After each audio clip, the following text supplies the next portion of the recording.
did pick it up. Okay, here we go. Alright, I think... No, it just went off air. We'll see if it picks it back up. Hopefully it does. Yeah, there we go. Now it picked it up. Okay, so I guess, yeah, well, welcome back, even though I don't think I was streaming for the first chunk of this. That's all good. It'll be up on YouTube later. You just gold though, everyone.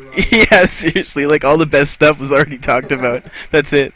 So what we were just talking about, for everyone who missed it, unfortunately, is Pacific Rim, and the fact that if you like Pacific Rim, if you're one of the people that believes it should be scored at 7.1, it's only because you haven't actually seen Evangelion, which is like Pacific Rim, except it's 20 years older, and way better. 7.1. So that's like in.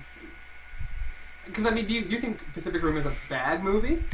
No, I like the movie itself, but there's so much about it that's missing if you've seen Evangelion that, to my mind, if we were comparing the two, I would have to call it much less than a 7.1. Like if we're calling Evangelion a perfect 10, then Pacific Rim is like a 4.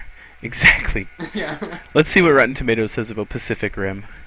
It scored 72% here. You know what I will say though, the acting was pretty good. The directing was awesome. Cool. Yeah, absolutely.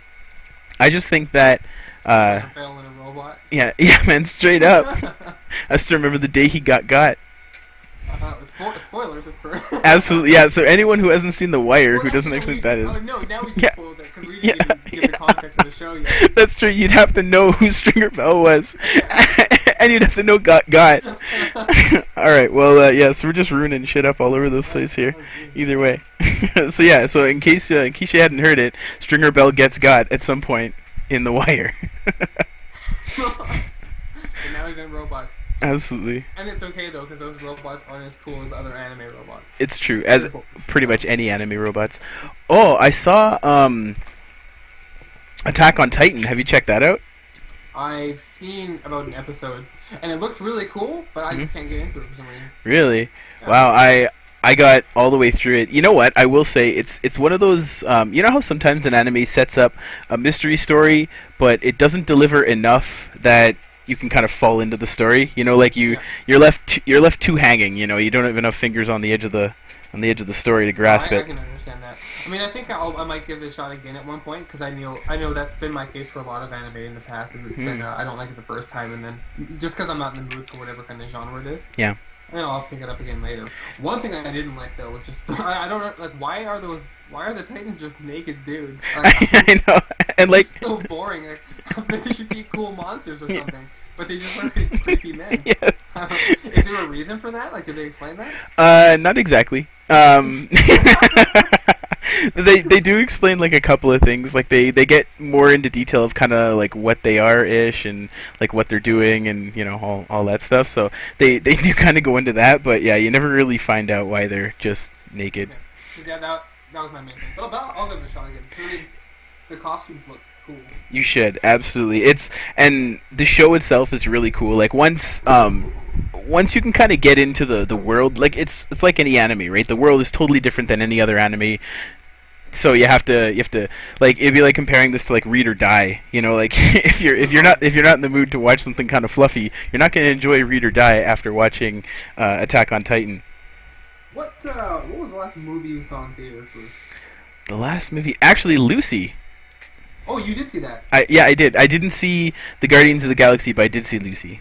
Oh, see, you made the wrong decision. I did. I absolutely did. No question. Because I was about to, and then I started. Normally, I don't check reviews or anything, but there are a couple reviewers I do trust, and yeah, when you get the bad reviews coming in from those, I'm like, ugh. Yeah. And then I just saw Guardians for the second time because I already seen it the day before. Wow, I definitely checked that out. So let me tell you, the hardest part about disliking a movie is when you're sitting with a bunch of people that friggin' loved it. Oh yeah, because you don't want to be a hater. Yeah, exactly, right? You don't want to ruin the experience for them. Be like, man, like, yeah, and you don't want to point out stuff. Exactly, but at the same time, you don't want to be like, yeah, I truly enjoyed that motion picture when you're ready to go home and puke. Yeah, I don't know. I thought that if the story So, by the way, spoiler alert for Lucy, unless it sucks. So, I mean, if you're not really missing a whole lot, go see Guardians of the Galaxy instead. It's better use of your time. But it has Scarlett Johansson, and that's a huge thing. Because, I mean, she's an absolutely beautiful woman. She can act. She has an amazing voice. So, that alone... Oh, dude. Yeah, exactly. It's like... Yeah, I don't even... It's Scarlett Johansson. I don't even know the word for it. The movie is good simply because she's in it, much like how Catwoman was good because it had Halle Berry. It's a very similar feeling. No, it's okay. As a movie, it's much better than Catwoman, like hands down. Like it could kick. I heard that Lucy at least had some cool action though, right? Oh yeah, the action scenes were ridiculous. Like if you just like action movies, you're probably gonna really like this movie. Because you know what, I think that just might be the issue with a lot of people going into it. That's all I expected it to be. Like I didn't expect it to be any kind of like a deep movie. Yeah. All I thought it was just gonna be was her kicking ass and her getting powers really quick. See, and that's the thing, because when I watched the trailer and you hear Morgan Freeman talking about it, I'm expecting something deeply cerebral, something like Limitless, but if Limitless actually had a point, it would be Lucy, because Limitless kind of meandered, right? It's like, yeah, he finds the magic pill, he takes it, he gets real smart, and then he solves the only problem with the magic pill by the end, right in time to save his life and defeat the bad guy. So it's Limitless was kind of like tied up with a neat little bow, whereas this one is almost like they took a complete story, dropped it in a trash compactor, and then lifted out what was left and put it on the screen. Oh, but that's hilarious. On the Morgan Freeman connection, I looked at it and I thought it'd be more like Wanted. Yeah, exactly, right? Like these kind of like semi-philosophical speeches that challenge the nature of existence and what you think is real and what you think is possible. That's what I was expecting. And a lot of it was semi like that. Like they definitely grasped for that straw. All of Morgan Freeman's lectures as the professor were pretty much excellent, except the only problem is that if you've done any reading at all, even a quick Google search on the neuroscience of our brains, it's patently not true that we don't utilize our brains. Mm-hmm. Like we use, actually, let me see if I can actually find this here. Yeah, it's like you use parts of your brain at given times, but it's not like you are limited to that, like only using 10% of your total brain power. Exactly. So when I read it, it was something like, so you've heard this one, you can only use 10% of your brain. Oh, is this just like meander around? Okay. Where is it? Made up a result in this concept meandering. Wow, so he just actually talks about the issue instead of giving me the answer. Thanks, Dr. Robert Schimmerling. Son of a gun. MD. Yeah, seriously. Mother ducka. So anyway, from what I've read, which I'll corroborate and correct myself if I need to later on, but it's between like 70 to 85% at any one time, and that's taking into account things we're not conscious of. So I think this movie was grasping at the idea that we only consciously use 10% of our brain. Exactly. Which, even if that were true, because it varies. Like if you're sitting on your bed with your eyes closed, you're not really using a huge percentage of your brain directly because your eyes aren't receiving information. If it's quiet, your ears aren't receiving a lot of information. So it's almost like your processor runs a little bit cooler then.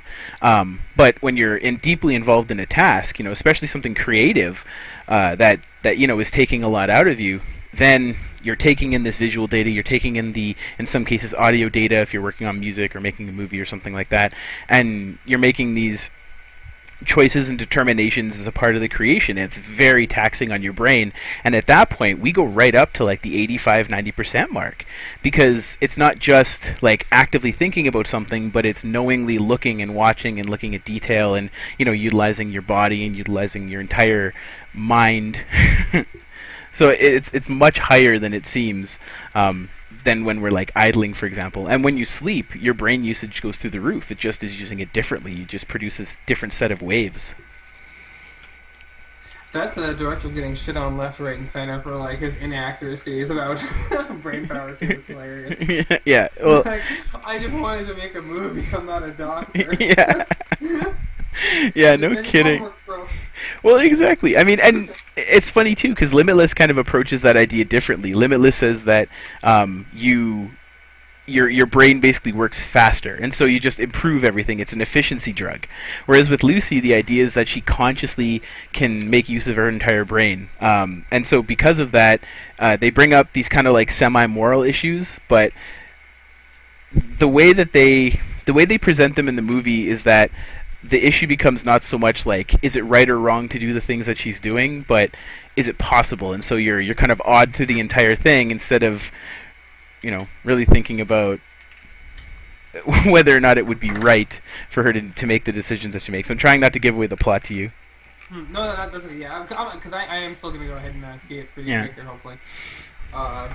Got too many movie points. Got to, and I love the theaters. But that's really funny though, because both of those two, same kind of idea. Bradley Cooper, Scarlett Johansson, both Marvel actors trying the same concept within a couple of years of each other. No kidding. I wonder what Limitless actually scored on. Let's just see as they compare as like movies on Rotten Tomatoes. Not that this is like the end all and be all, but it's pretty damn close. Oh my goodness. Yeah, it's always fun to look at though. Absolutely. Well, it's 70%. Some people act like they're a vampire and like Rotten Tomatoes is like garlic with a cross or something. Yeah, it's true. It's like it's not like if you don't like it, that's okay. But you don't have to be so dramatic about it. Well, that's kind of like everything too, right? Because people in general either completely love something or they hate it. Like, think about like the difference between Mac and PC. Oh, that's just hilarious. Like, in console wars though are the absolute worst. Yeah. If you see those people online. Yeah. Yeah. All these like PC master race guys. Like, Jesus, you fucking nerds. Like, do you not hear what you sound like? That's so funny because I totally consider myself a part of the master race. Oh my god, you say that stuff, don't you? No. You're terrible. I do call people that say stupid things in regards to consoles peasants. I do that. I'm guilty of that. All right. Like, Moving on. yeah, I've had the FPS arguments in the past, but not online. I do them in person. I prefer to talk to people instead of. For me, it's all about comfort. Yeah. And use too, because I don't play games that often anymore. Mm-hmm. And I don't like that every time. Like I like, because I'll play games on any system. Like we have a bunch all around the house. Like we have sorry, I don't know why I'm talking so weird right now. It's fine. We have like Xboxes and PlayStation, PCs, everything all around the house. Like I'll play anything, but just I rarely find anything for PC that I ever want to play. Mm-hmm. So by the time I ever find something down here, spending like 20 minutes updating direct action drivers and all this stuff. I don't want to do that. I just want to sit down and play the game.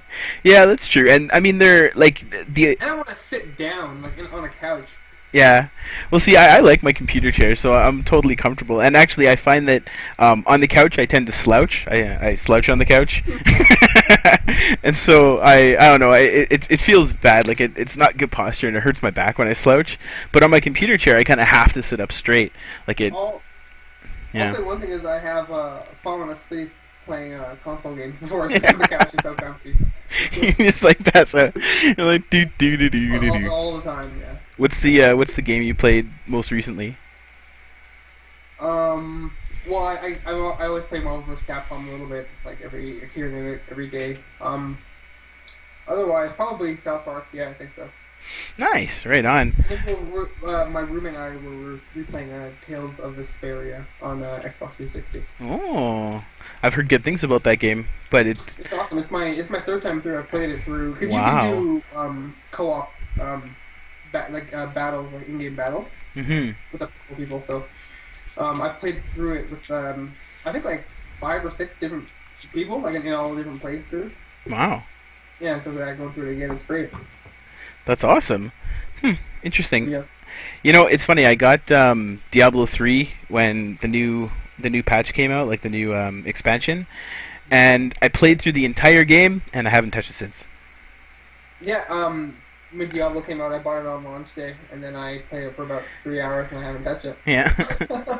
I think that's the worst part about PC games. Like just kind of getting back to that whole argument, because most people, if you buy a game for a console, you generally play it all the way through. You know, like, yeah, and even if you get a game like Mortal Kombat or something like that, where you may not play the entire campaign, you're going to play the shit out of that game. Yeah, arcade, yeah, and that's how I am with Right. MVC3. Like, every day I'll play a little bit of that. Exactly. And so I think that may be like the biggest difference is that, and of course, like I don't represent all PC gamers, that's for dang sure.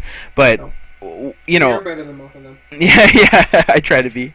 But I find that a lot of the games I buy, I play a little bit, I pick away, and that's the problem with having such a massive library is that because I have so much that I could potentially do, I find it hard to really like focus on anything.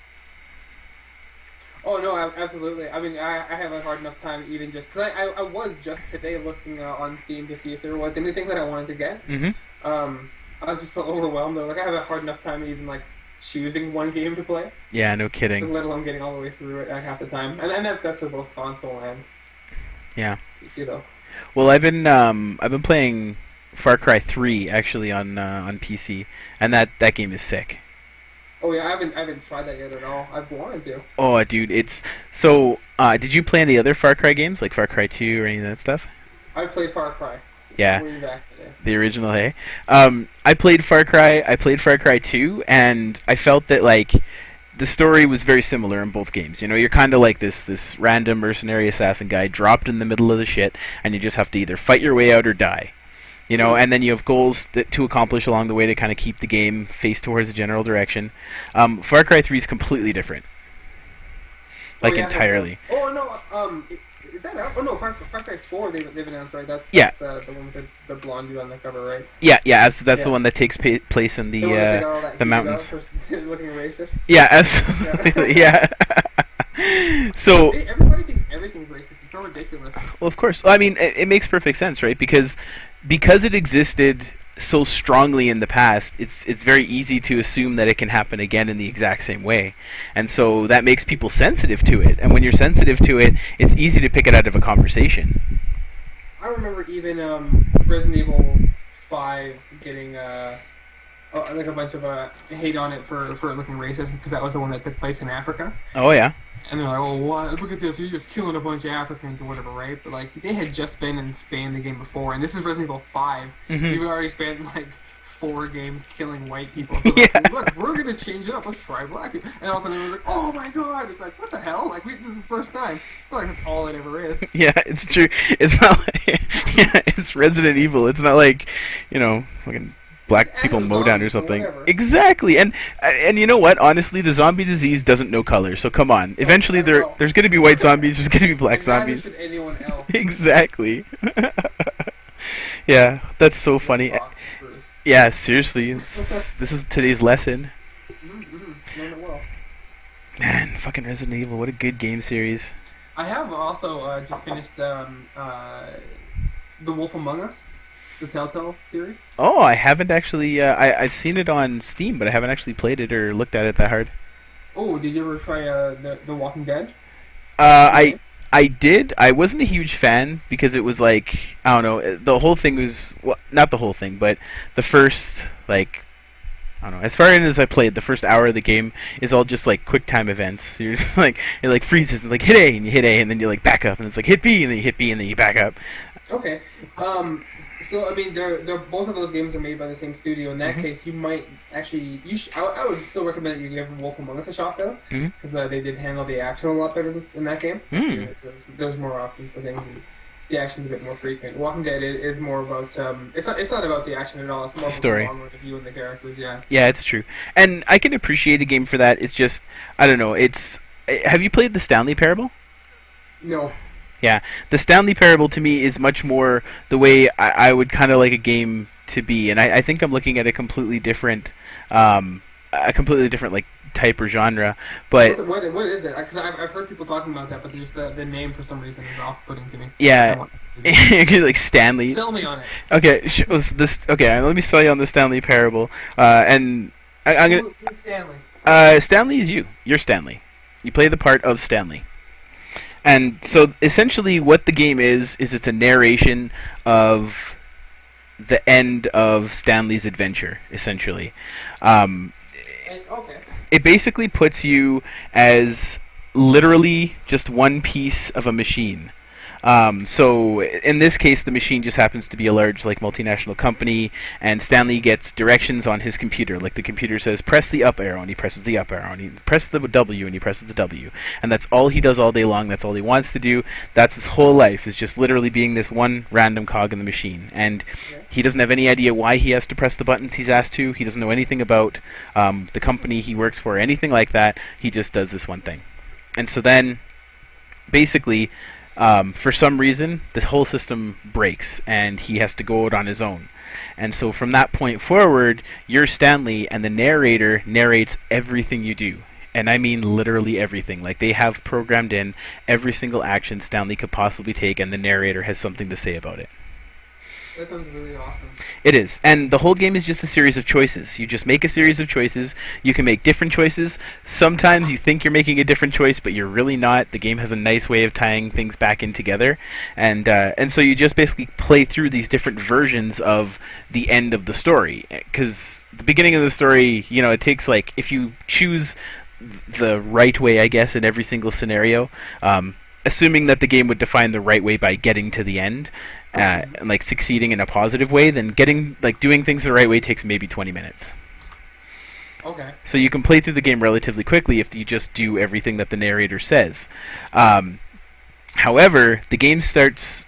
It gets a little squirrely at some parts, and it's hilarious. Like, the narration is absolutely wonderful. That sells the game. Like, in my mind, the narration alone. Yeah. And that's... So there's no real point to it. I've watched a lot of... I think the thing that really gets me about the game is that they bring up kind of existential questions, but in the context of a computer game, it's hilarious because they don't represent anything real. You know, like, Stanley is a character that's been programmed in the Half-Life 2 engine. You know, like, so there's nothing really special about him, and yet you kind of think about, like, the idea of you playing the game, and, like, if this game is, like, directed, if, like, your life is directed, and how you would really know, because Stanley doesn't have any idea. Oh, that's awesome! I like this. Yeah, it's cool. You should totally get it. It's cheap too. I think it may be on sale on Steam. $14.99 on Steam. Bam! Pick it up. Get that shit. When is the next? I wonder if they're gonna have, like, a flash sale or something anytime soon. They always do. The summer sale was big. It was gigantic this year. I bought a couple of things. Yeah, I bought a couple of things, more than I should have, and that's my problem with the Steam summer sale. That's always the case with people. Yeah. Yeah, I always buy more than I should. Buying fucking games you're not gonna play. Dude, honestly, like, and to use a really often used stereotype, but me and computer games is like girls and shoes. I have 212 games. Holy crap, man. And I doubt that even 10%, well, no, more than 10% is installed.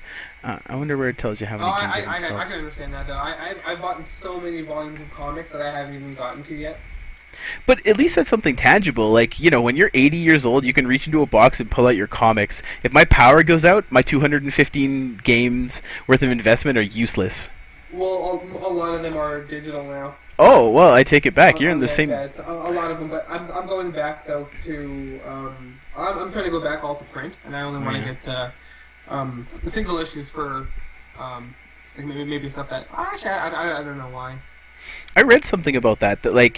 single issues of certain comics that I just can't wait for, but that's not often. Or maybe small indie things. Yeah. I was reading about just the fact that since, like, digital comics became so super popular, that printing may become a thing of the past, that a lot of the, like, people who sell printed comics, they're not making money anymore. Yeah, it was weird because comic stores are kind of turning just into, like, geek stores in a way. Mm-hmm. Like, where you go to a comic store now, it's not like where it used to be, where it's just rows and rows and rows of comics. It's like, true. There's rows of comics in between the T-shirts and like all the figurines and things like that. So they're just trying to, they just got to figure out, like, how to just stop calling themselves a comic store and think of something else and just get all that geek culture in there. It's true. Yeah, they need to redefine their business model. Exactly, but digital was going, like, really well for a while. Comixology was, like, the number one app on the App Store for like over like a year. Wow. Straight. Or bouncing it out of there, but then they got bought out by Amazon. That's crazy. And then when Amazon bought them, they changed the ability to do in-app purchases. Where you used to just be able to go through, browse whatever had just come out that day, just click buy, just queue it all up in your library. Yeah. So they changed it so that you have to go either to the Amazon app or to the website, manually purchase them there, but they don't even have like a good comics setup in any way. Mm-hmm. It's like you have to know what you want already, manually search it out, download it, then go back to the app, sync that up, and get all your comics. Wow. Yeah, and so sometimes I'd want like just something to read, so I'd see if there's like a one shot at night, like on the old app, and I could just find one thing, like spend like $2 to read it, and then I'm done. But like, I don't want to go through all the hassle to like sync up something like back and forth or something so small like that.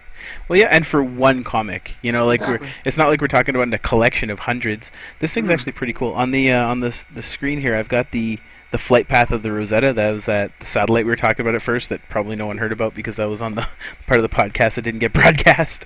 Oh yeah. So this, just a brief recap. The Rosetta is a probe that was launched from Earth 10 years ago. And it's the European Space Agency. Absolutely, and it's cost 1.3 billion euros or 1.9 billion US dollars, which we also discovered is 1/10 of the Canadian military forces budget per year. So even though we're Canada, we still pay $20 billion a year for military, which is good, I guess, depending on who you are. But so this thing, it's been flying for 10 years looking for this comet, and it's done a couple of flybys of the inner planets to kind of build up speed. And I think what we just saw here was the first flyby of Earth. But I've been following this for a number of years. At first at the launch in 2004 because I thought the idea was so cool, and the first thing that popped into my mind was mining asteroids. Like that's absolutely, without question, the first thing was the idea that we could go in and like pull gold and stuff like that out of an asteroid. That would be amazing. And then in 2007, that'd be a cool job to have. Oh, can you imagine? Well, I don't know. That'd be a scary job to have. You probably have to get some crazy hazard pay. Well, no, I mean not. I mean maybe not even for the launch itself, but that's gonna create a lot of jobs for other people. That's true. I mean, if you think about it, and this is making a pretty big assumption, but it wouldn't be worth refining the minerals up there necessarily. You know, because that's really energy intensive, and when you're talking about precise, yeah. Exactly right, and it takes it's in a lot of cases More it's high in supply chemistry. Going up there to sustain you doing that over time, and That's just true. bring it back down with you. So it almost makes sense that you could if you could pull the ore, or maybe even capture a comet and divert it into Earth's orbit, which this would be the first kind of testing ground to see if it's possible to even contact it. Oh, there's the comet coming into range. That's pretty rad. Oh wow! Holy shite! I can rotate this whole thing around. Oh, that's awesome. Wow, I did not realize that. I thought this was just a static image. I stand corrected. Look at this. You can even see like in the 3D. See, this is kind of weird that it shows like the planets all flat like this, because that's not actually how it is. But I guess you kind of have to start somewhere, right? Wow, look at this. So here it is like chasing the comet. So this thing did flybys of Mars and everything, and actually in 2008, so it would have been 2 years ago on this little timeline, this thing was the satellite itself was actually misidentified as an asteroid, and it was given a name and a designation and everything, and it wasn't until later that they're like, oh wait, this isn't something that's going to slam into Earth, because it was coming in really close, within 5,000 kilometers. So they're What like, did they call it? AV something. I can look it up again. But it basically just had like a 2-letter, 2-number designation, and well, it's like centered around the sun. Here it is, coming in close. So when it flew by the Earth, it came so close that they were like, wow, if this is an asteroid, it could come back around and hit us. So this is some pretty serious business. And it turns out that it was not actually an asteroid. It was, in fact, this little space probe on its way. That's funny. I wish it wasn't like bound to the sun so I could zoom in on the little thing.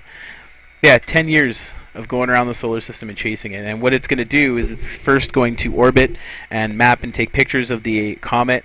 And then from there, it's going to... actually, I can do this and get in pretty close. From there, it's going to send a little lander down. And the lander is going to land on the comet and give us a whole bunch of readings about, what it's made of.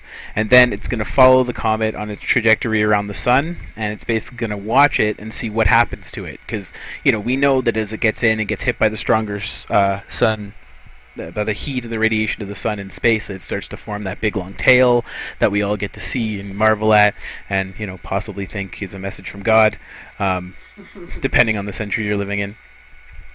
And wow.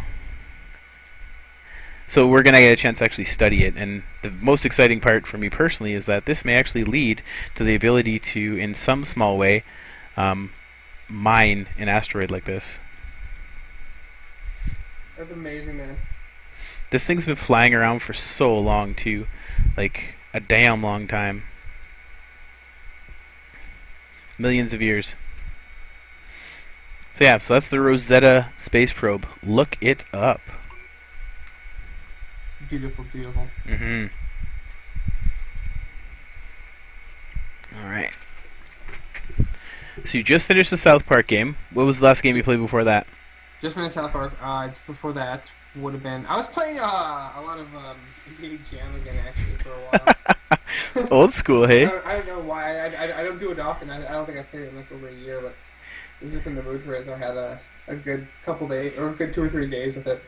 That's awesome. NBA Jam. Such a good one.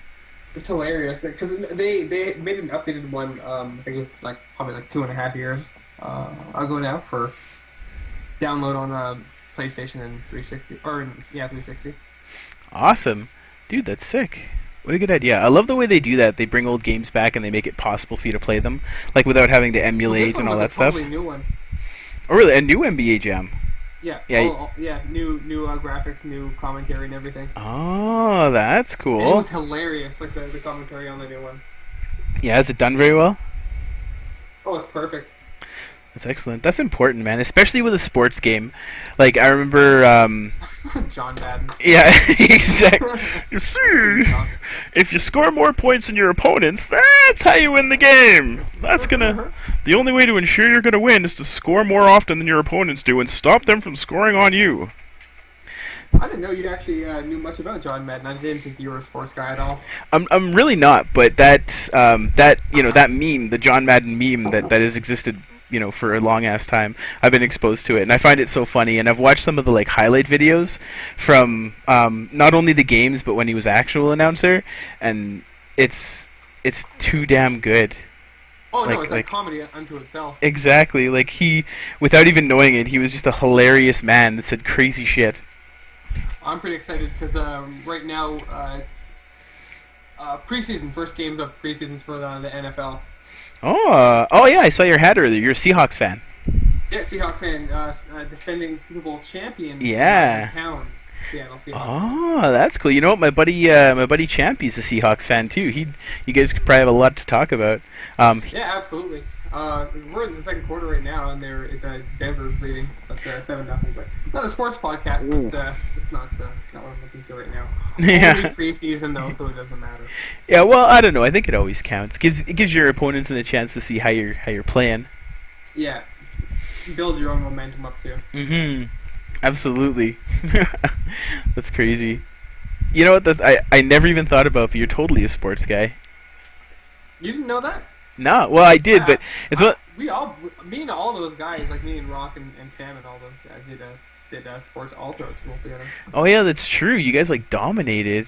We were really good. Yeah, I remember a lot of those stories. You know what I was thinking about the other day? Do you remember that time we were?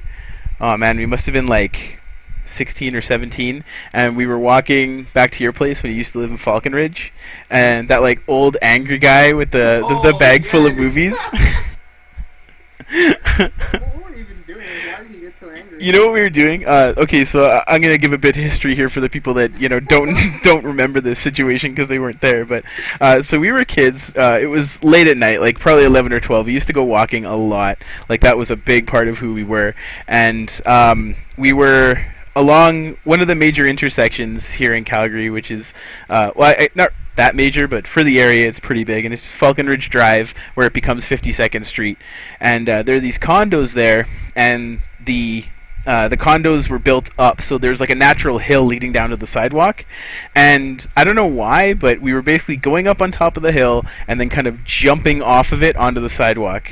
Oh yeah. Do you remember that? Yeah. Oh yeah.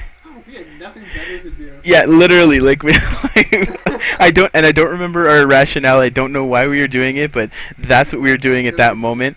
And there used to be a movie store down at like the strip mall right on the corner, and there was like this old guy, and I remember he was balding and he had a mustache, and he kind of walked like an angry bear, like you know, like when Bubbles when he's dressed up as the Green Giant. That's the way this guy walks, or the Green Bastard. Exactly, yeah. So, I don't know why, but he started questioning us. He's like, what are you guys doing? Like, oh, you're like ruffians, you know, like just taking that track, or just blame the kids for being kids, you know.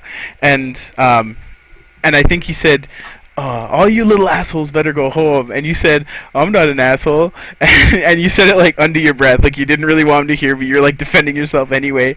And he's like, what did you say? And we all just freaking ran so hard. That's hilarious. I totally forgot about that whole thing almost. Yeah, just now. It just came to me the other day. I don't know. So funny. Yeah. That was good times. That was so crazy. Yeah, man, he was out of his mind. Like, is this guy really freaking out like yeah, I remember us all like looking at each other like, is this really actually happening? Yeah. Like, I thought we were being punked, and that was before being punked was even a thing. Oh god, that guy was nuts. Yeah, absolutely. So shout out to you, crazy old angry man with your rented movies. He's like their #1 fan. Yeah. I remember you. Yeah, we're gonna get Facebook invites. His name is like Cletus. Yeah, he's probably dead. Yeah. Well, realistically, he looked pretty old back then. So I mean, we're talking probably 10, 15 years ago. Well, if yeah, I guess it was that long. Holy Jesus, I'm old now. Seriously, dude, like you don't. 29. Yeah, really. Did you just turn, or are you turning? It was in March. That's right, beginning of the year. I'm so bad with birthdays. I get like ideas about people. Like his birthday's towards the first half of the year. I'm that way too. Yeah. I'm so bad. Just trying to guess the season rather than the actual month. Exactly, spring baby. So I'm actually turning the big 3-0 this November 2nd. You're older than me? Yeah, I always forget that. Just a little bit. It's because I'm so immature. Dirty 30. How do you feel about that? You know what? Honestly, dude, one day is just like the other. Like, you know, and ultimately, it doesn't really matter what number I'm choosing to designate the amount of time I've been here. It's inaccurate, anyways. You know, because that kind of brings in the bigger discussion of, you know, so when we're born, that's the beginning of our life. Well, I don't know about that because there was a whole 10 months basically beforehand. Oh, of you like gestating and shit? Yeah. Now we don't remember it, so maybe that's why. Maybe it's like earliest memory, but in that case, you know, I should have turned 1 when I turned 3 or 4. Yeah. Yeah, I don't know. It never really seemed like a big deal to me whether I turned 30 or not. Yeah, it's all made up. I remember one time going to the theaters. I think we went to see when the first Jackass came out. Mm-hmm. One of my buddies, he was turning 18 the next day, and they wouldn't let him in. Wow. He even saw his ID and everything. It's like, just thinking, like, you don't just suddenly, like, flip a switch and go mature overnight. Yeah, exactly. Yeah. And he was the most mature out of like the whole lot of us. See, that's so funny too, because like, how far can you take like that rule bending? You know, that's the natural balance to the equation. Like, would it be okay if he was halfway to 18? You know, a quarter way to 18? What about if he was 16? No, 16. You can get out of here. Yeah, yeah, get out of here, 16-year-olds. I mean, it depends. Because I mean, the worst thing is actually the way like ratings work for movies at all. It's true. The way I mean, in our rating is ridiculous. Like in our rating, you can have as much violence as you want, pretty much. Sorry, I mean a PG-13 rating, or PG rating. You can have as much violence as you want, if you have more than 2 fucks, or if you have anything that looks like a vagina, yeah, then you're getting pushed into an R rating. And you can't even think about showing a penis. Oh yeah, it's crazy. There's no way. It's worse. There's a documentary. I'll try to think of the name of it later, but it's all about the MPAA. Oh yeah. And it's called "This Film Is Not Yet Rated." But there's a thing where there's a bunch of directors saying that they are way harsher. Like you can show getting like a guy getting a blowjob, like in a movie, but wow. if you try to put like a girl getting like Canigulus or whatever. Yeah. Then yeah, they'll like always try to cut that out. Like for some reason, it's not just about like just the act of sex. Like they have things about gender roles and Yeah. things too. Well, of course, and that makes perfect sense too, right? Because so just an odd side, this film is not yet rated. Was rated 84%. Yeah, exactly. You really should watch it. It was a fantastic movie. Yeah. I should. I think I'll check it out. It really goes into also about how like the MPAA, like they're a board where nobody actually knows their names. Yeah. And so Wow. like, just kind of no accountability. Like you don't know how many people are rating this. Like you don't even know like what the demographic of the raters are. Or Yeah. anything, like, Well, you no don't kidding. know if it's all old women or like or you know like Yeah. It could be like who it is at all. Yeah. it could be like a bunch of 50-year-old guys that all play the banjo. Exactly. Wow, that's incredible. So there's no accountability at all for the guys that tell us what is right and not right to watch on a movie. Yeah, exactly. And then there's so many other crazy things on that one. You should really give that a watch. That's one of my favorite documentaries in the last like several years. I that think I've watched. It came out like a long time ago, but I haven't watched it. I'm gonna check it out for sure. But so something kind of interesting about this whole thing, the idea of like different ratings and stuff. I think that's the reason that some of the bigger studios have stayed private. Like think about like HBO. Oh, exactly. Right? Because they can show stuff that you can't show. Like, I mean, True Blood has everything except the actual, like, it's practically pornography. You know, like, the only thing it doesn't actually show are the actual, like, parts touching. Well, I mean, between HBO and more so even like right now Netflix. Yes. With their push for original shows, and they can get away with whatever they want. Oh, yeah. Netflix actually, they just got Chelsea Handler. She just signed on to do a nightly talk show on Netflix. That is such a cool idea. And I don't know how exactly that works, like how that'll queue up day to day. Yeah. But yeah, like a talk show host, and if you know her, how vulgar she is. Yeah, well, exactly. Someone who can get away with whatever they want on a show like that would be amazing. And if that works at all for her, like if she gets any kind of viewership, I would guarantee you'll see other guys trying to jump ship when their contracts come up. No kidding.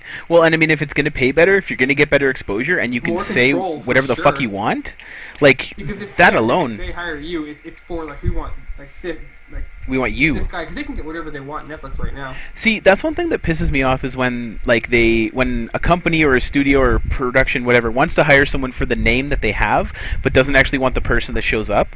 There's a good example of that. Did you ever see Sarah Silverman's TED Talk? Hers no. So it's because it's banned. They actually pulled it down off their website. You can't. I don't think right now if you go to TED you can watch Sarah Silverman. Let me see if I look it up if it comes up. But essentially, she went on to TED and she did her thing. Like she talked about like dying babies and the whole. That's a really poor example, but Sarah Silverman is fucking hilarious. And regardless of whether you appreciate the type of comedy that she does, there's genuine funny in there. And because she went to TED and didn't do like a more stripped down, cleaner version of her act, they pulled her talk. Oh really? Yeah. Let me see if it's on here. Oh wow. Considering I just spelt it with a K, yeah, my goodness, I'm a little crazy there. Yeah, it's there, the TED profile. But so you can see her profile on TED, but you actually can't see the talk that she did. See? Huh, that's funny. Yeah. So, but if you Google it, it comes up right away. So, like, why would you invite someone who has a controversial act onto your platform and then expect them to do something other than who they are? That's ridiculous. It's absolutely crazy. Like, I can't believe it. Hope she got paid well for it, because that's kind of a waste of her time. No kidding, and waste of her notoriety too, right? Because you think about the just the visibility from being on a platform like TED. Like so many people watch the videos online. So many people go to the events. They had one here in Calgary, and they sold out. Yeah. Oh, when did they have one in Calgary? TEDx Calgary I think it was just a couple months ago. I know a couple guides that went, and they loved it. They thought it was awesome. What I had a chance to go see, actually, was a National Geographic photographer. Let me see if I can look this guy up.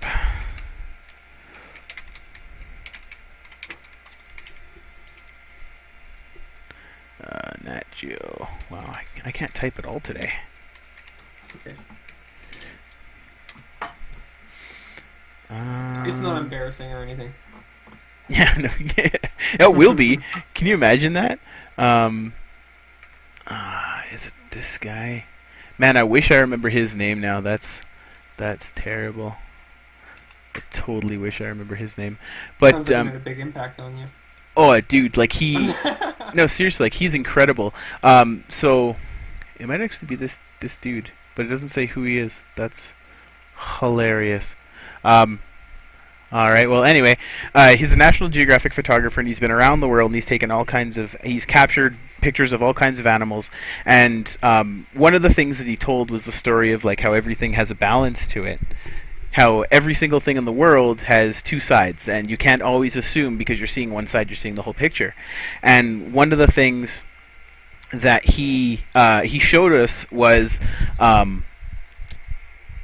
energy efficient. Not to say I'm against any type of green technology. Obviously, we have to get unhooked from oil at some point. Whether you agree with climate change or not, the fact that we're pumping out hundreds of tons of carbon dioxide can't be good for us long term. Like no matter what side of the argument you choose to be on. It's just getting expensive, and I mean, just exactly. Like regardless of even like what it's doing to the air at that point, just it's a hassle. It's a bitch. You're just digging up the earth in like massive chunks. And leaving it like irreparable for like a very long time. Exactly, and there's huge dead zones already. Like, regardless of how clean, like we're in Alberta, so the tar sands is a huge matter of contention. It's where most of the money of our province comes from. The reason we pay 5% sales tax is due to the oil sands and the revenue that generates. So even with being critical of that, if you're living here and you're enjoying this lifestyle, like the Greenpeace people up in Edmonton. Not to say I'm anti-Greenpeace, but you know what? Seriously, fuck those guys. Like. Yeah. If you're going to live in Edmonton and talk about how terrible it is for the environment being in the tar sands, like all your funding, everything like that, you're all gaining the benefits of this exact same system. And now, not to say I know a single person who's a member of the Edmonton Greenpeace, but I don't even know if they have a location in Calgary. They probably do. But if you drive a car, if you use the internet, if you look at a monitor, you're directly contributing to the problem that you're pretending to fight against. Yeah, I remember even seeing there was some statistic of how many Google searches, like how that affects like the climate, like for all the machine work you use. Yeah, exactly. Even just getting to this podcast right now, you just hurt the environment. Well, exactly. And the other thing too that isn't thought about very often is we always think about like the cost of carbon emissions on the atmosphere from our cars or from our buildings and power plants and all that stuff, but just think about plastic itself.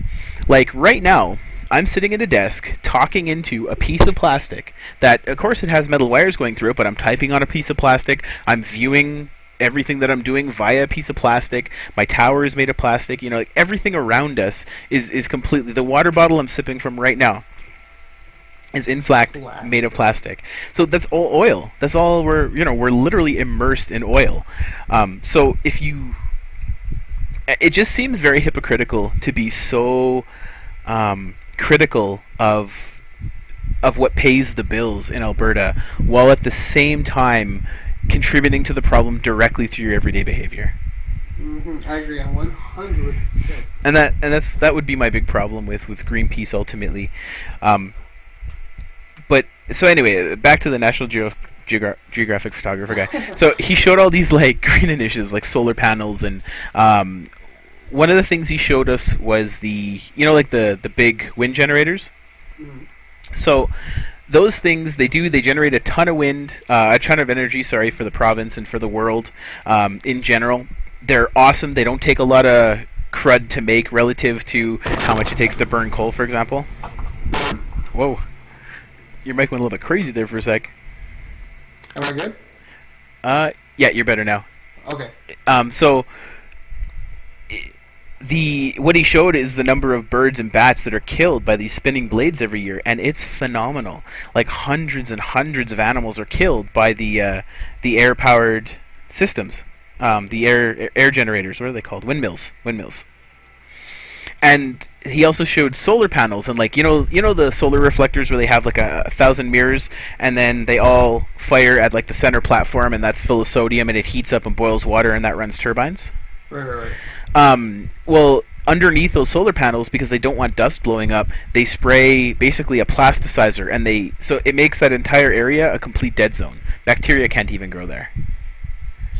yeah, exactly, and that. Oh yeah, I mean, I don't know what else I can add on top of what you just said right now, but. Hmm. But it's like the balance, you know. The other thing that I learned that's pretty interesting is that, the one problem with solar and wind power is that the wind isn't always blowing and the sun isn't always shining, and these things have backup diesel generators because you have to keep the flow of electricity consistent, and so. What'll end up happening is as soon as the sun goes down or the wind stops blowing, these diesel generators kick in and start burning diesel to produce the electricity for the grid. Hmm. So even with these, even with solar panels and stuff like that, during their downtime, we're still burning an oil product to get our power, which is just as bad. Well, now diesel isn't as bad as coal, but it's certainly not the best thing in the world to be burning. I can't wait to see what the world looks like in like 20 years. Yeah, well, it's really interesting. I didn't say can't wait. I definitely can because I'm actually very scared. Yeah, well, and that's I'm not sure whether we should be scared or whether we just need to start taking measures because there's so much information out there. It's ridiculous. So many robot things. It's true. Well, Robots and drones are the scariest thing to me right now. Drones, man, drones are truly frightening. Terrible. Like that, regardless of what side of the issue you choose to be on in that case, the idea that you can be a world away, like literally so far away that you could go as high up as you wanted and never see it on a map, never actually see the place that you're hitting, but you can fly a plastic device around and shoot missiles at other living humans, like from a remote location. That is, it's insane. I'll go back to this in all seriousness. Did you watch Captain America 2? I think so. I don't remember. The Winter Soldier. No, I haven't yet. Yeah, because that's the entire plot of that movie. Mm-hmm. Is that there are? I mean, yeah, exactly what's going on right now. It's just drones, and they're getting turned on the American people though right now, instead of overseas. Oh wow. But it's so haunted because it's so. Here's the thing.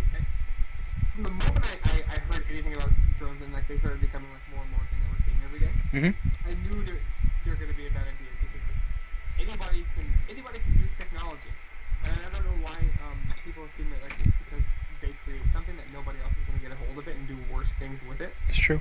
So I said, I'm going to guarantee somebody's going to use this to smuggle drugs into an airport or a prison or something. Sure enough, it was sometime this week or last week. That's exactly what happened. Somebody tried to use a drone to smuggle a bag of I think it was a box of heroin and something else, or drugs and something else. I think it was weapons or something. Oh yeah, you're looking for it. Yeah, let's just take a look and see what we get. Drone carrying drugs and phone crashes outside South Carolina prison. Yeah. Huh. Wow. Right? And so that's the thing, and that's kind of why, watching Captain America 2, I'm like, that is totally possible because anybody can hijack anything at some point. Anything is accessible if somebody puts their mind to it. As far as technology comes right It's now. true, absolutely. Well, and especially in the case of a drone, the technology is so simple because the design of it, I mean, whether we're talking about a full-blown, Predator drone like they use in the U.S. military or even a simple quadcopter, the controls are pretty much the same as an aircraft. And because it's smaller and lighter and you don't have to worry about all the components to keep a person alive, it's even easier to fly. And you can... And cheaper to make. Exactly, way cheaper. I mean, I guarantee drones cost probably half as much because there's none of that technology needed to keep a person, a living human, alive. You're not worrying about any of that stuff. Yeah, and training, right? It's like you all come with the same software. You're all trained. Exactly. You don't have to train an individual pilot. Well, I guess you do have to train a pilot, but even then, one pilot could fly 1 million drones potentially if you have that many to throw out there. I mean, they can only control one at a time, but still, it's like having lives, like part of a video game. It's incredible. And if we're talking about quadcopters, which is probably what was used here, they're the easiest things to fly. Another news source somewhere else. You don't even have to know a lot about them. You can just, I don't know, keep this page up here. There's all these different weird things. See ABC News, there's your problem. But there's all these systems built into the drones to make sure that they stay operational, with ease, that you don't really have to think about it, you don't have to worry about what the drone's doing. And so then you just steer it. And so I'm pretty sure, because they're already toys, you could teach a kid to fly one of these drones. A quadcopter, anyway. Oh, dude, no doubt about it. I mean, if it's something... you can teach a kid to interface with any kind of technology from the get-go right now. Like it's like learning a language. It's just something that happens as you grow up with. Mm-hmm. That happens if you grow up with it. Absolutely. Yeah, like no doubt about it. And so it kind of, and the idea of using drones domestically, which is that's now hot contention in the U.S. Man, honestly, it's a good thing in Canada here. I don't even know if we have drones in our military. Actually, you know what? That is Google worthy right now. No, that's a good question, man. I would doubt it, man. Well, I mean, just to some extent. I mean, not at all. But I mean, to any kind of like combat use, I wouldn't think. I bet we do. Like it wouldn't. It wouldn't. Oh, this is some like random document. Because 1 billion. Canada spend. Canadian military to spend 1 billion on unmanned armed drones. August 7th, 2012. Okay, 2 years ago. Shit. So this is half the cost of the Rosetta mission we were talking about just to buy armed drones. I wonder how many. I wonder how many that would buy. That's incredible. I can't act. So yeah, we do have drones. It only makes sense though, right? Like, why would you not have the latest war fighting technology, even if you are Canada? Wow, that's incredible. Well, we've been going for just about an hour here, sir. Do you want to call this a podcast today? Yeah, we can go ahead and wrap this one up. I got cool. We can do this anytime again. Yeah, absolutely, definitely, man. I'm totally gonna have you back. This was sick. A really good first episode. I'm gonna post it onto YouTube and get everything going. And yeah, we'll people on the internet, thanks for tuning in. We'll see you next time. And yeah, thanks for checking out. You, Bruce, if somebody just happened to come across this. I'm on Facebook. I'm also on Twitter, brus.osmd, and on Ustream, I am the Braus House. Awesome. I don't have anything set up for myself yet. No. I'll get all that stuff together for the next time I'm on. But thanks. Anyways, guys. Awesome. All right. Thanks, guys. And thank you very much, Inty. Bye. All right. Bye.